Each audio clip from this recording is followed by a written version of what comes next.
En Judas, nous nous trouvons face au danger qui menace tous les temps, le danger que même ceux qui ont été illuminés, qui ont goûté aux dons célestes, qui sont devenus participants de l'Esprit Saint, à travers une série d'infidélités apparemment minuscules, tombent spirituellement, et quittant la lumière, entrent finalement dans la nuit et ne sont plus capables de conversion.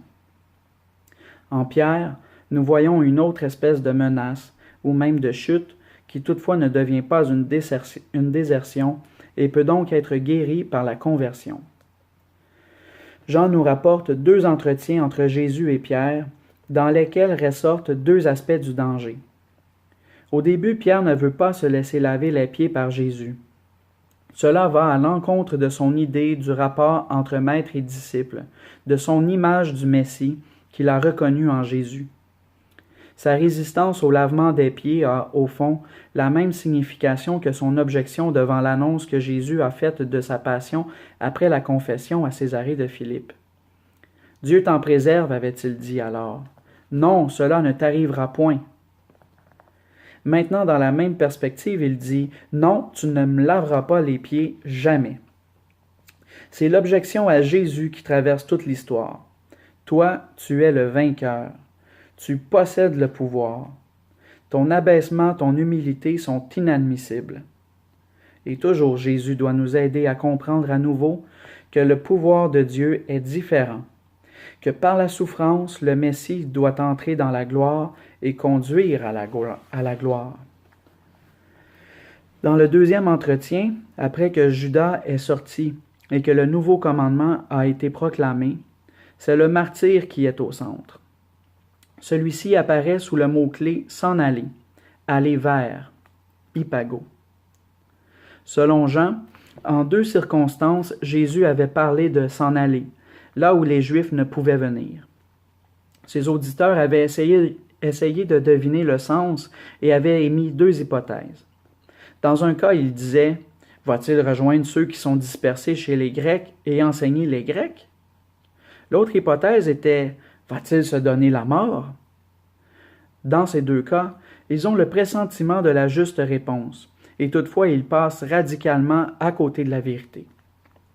Oui, sa marche est une marche vers la mort, pas dans le sens de se donner la mort, mais de transformer sa mort violente dans le don libre de sa propre vie.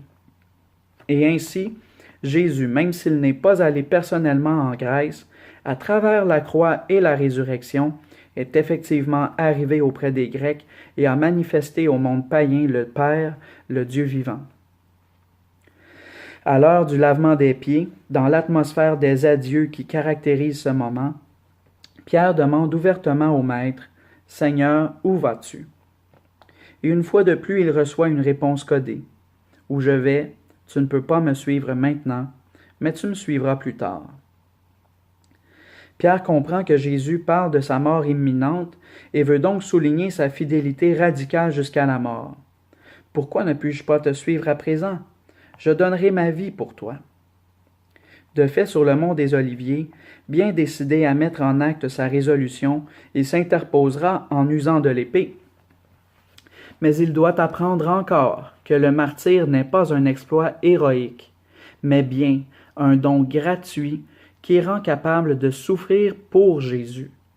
Il doit se détacher de l'héroïsme de ses actes et apprendre l'humilité du disciple.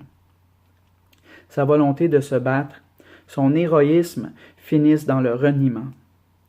Pour avoir une place près du feu dans la cour du palais du grand prêtre et afin, si possible, d'obtenir des informations sur l'évolution de la situation de Jésus, il déclare qu'il ne le connaît pas. Son héroïsme s'est effondré dans une espèce de tactique mesquine. Il doit apprendre à attendre son heure. Il doit apprendre l'attente, la persévérance. Il doit apprendre le chemin de la séquela, pour alors, à son heure, être conduit là où il ne voudrait pas, et recevoir la grâce du martyre. Au fond, dans les 2 dialogues, il s'agit de la même chose.